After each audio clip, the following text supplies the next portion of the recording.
guys, welcome to the how-to channel. Have you ever wondered how to extend or how to cut these LED strips to some specific desired length? For example, this LED strip right here is too long to be used in my kitchen cabinet, so I have to cut it to specific length using very simple methods. Let's do it together. But first of all, you need to know in which position you can cut this LED strip. Some LED strips can have only 2 wires, like this one here, and other types can have 4 or even more wires, like this one right here. In either case, the cutting lines are very well marked on each type of LED strips. Just take a small scissors and cut right across this copper connection line.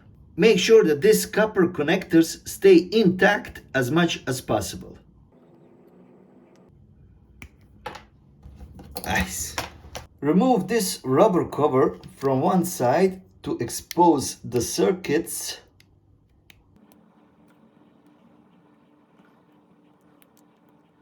There you go. And also make sure you remove this adhesive tape from the other side for easier connection.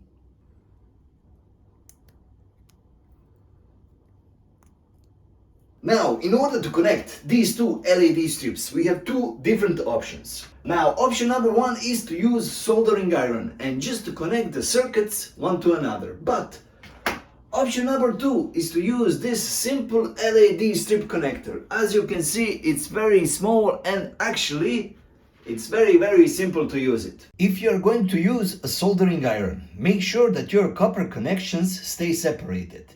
If they come in contact with one another, blue with red or red with green, then this LED strip won't work for sure.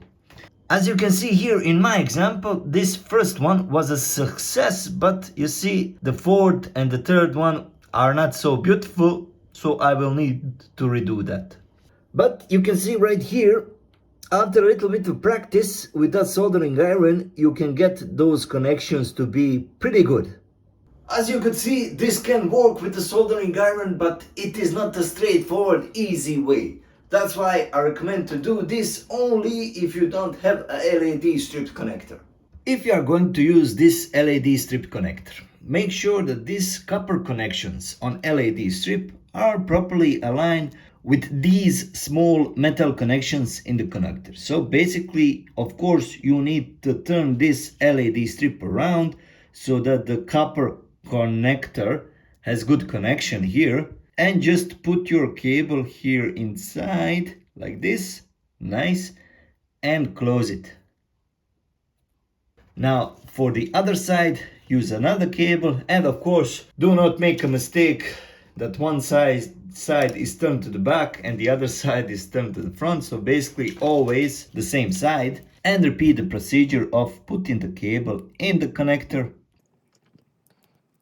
and close it. Whatever method you have used, if you have done it correctly by the methods explained in this video, you will have a working LED strip in desired length. It was very simple, very fast, and I hope this video can help you. And if you have found any value in this video, please hit that like button so that this video can spread to more people, so it can help more people. Thank you guys for that one, and I will see you in the next one.